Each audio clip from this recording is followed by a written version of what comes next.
স্বামীরা একটু আশা করে হুজুর মহিলাদের একটু সাইজ করে দেন।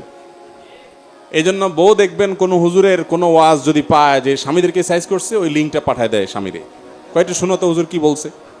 আবার একই কাজ স্বামীও করে বউয়ের ব্যাপারে। স্বামী বউকে বলে, দেখো নবীজি সাল্লাল্লাহু সাল্লাম বলছেন আল্লাহর পরে যদি কাউকে সেজদা করা যেত তাহলে আমাকে করা যেত।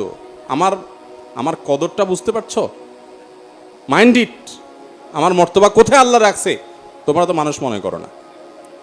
আবার বউ স্বামীকে হাদিস শোনায় যে দেখো নবী করিম সাল্লাল্লাহু আলাইহি সাল্লাম তার স্ত্রী আয়েশা রাদিয়াল্লাহু তাআলা আনহাকে খেলা দেখতে চাইছেন, নিয়ে গেছেন, বসেছিলেন এবং এত সময় বসেছিলেন যতক্ষণ পর্যন্ত তার স্ত্রী আয়েশা বলছেন আর দেখবো না।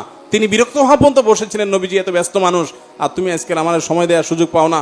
আম্মাজান আয়েশা বলেছেন ফাকদুর কদরুল জারিয়াতি সিন্নি আল হারিসাতি আল্লাহ হাদিসাতি সিন্নি আল হারিসাতি আল্লাহ, অল্প বয়স্ক স্ত্রী যারা তোমাদের আছে, যারা একটু বিনোদন পছন্দ করে, বৈধ হালাল বিনোদনের পরে কার্পণ্য করবা না। আম্মাজান আয়েশা ওসিয়ত করে গেছেন আর তুমি খেয়াল করো না, আমার প্রতি অবিচার করো, অমানুষের মতো আচরণ করো। তো স্বামীর হাদিস বউ টানাটানি করে আর বউয়ের হাদিস স্বামী টানাটানি করে, এগুলো অনুচিত ভাই। তবে একটা বিষয় আমরা বলবো, তা হলো আমাদেরকে কিছু মানুষ অস্থিতিশীল করে দিচ্ছে দাম্পত্য জীবনগুলোকে ধ্বংস করার জন্য। এই যে অধিকার সচেতনতা ভালো, কিন্তু অতি অধিকার সচেতনতা এবং কর্তব্যের ব্যাপারে অসচেতনতা এটা কখনো ভালো জিনিস হতে পারে না। অতএব এটা ঠিক যে স্বামীর যেরকম অধিকার আছে স্ত্রীরও কি আছে অধিকার আছে, মা বাবার যেরকম অধিকার আছে সন্তানেরও কি আছে অধিকার আছে। অনেক মা বাবা নিজের অধিকারের ব্যাপারে ছেলেকে মাশাআল্লাহ লম্বা লম্বা কথা শোনায়, কিন্তু সন্তানের যে অধিকার আছে সে ব্যাপারে ওনার কোনো খোঁজ খবর নাই।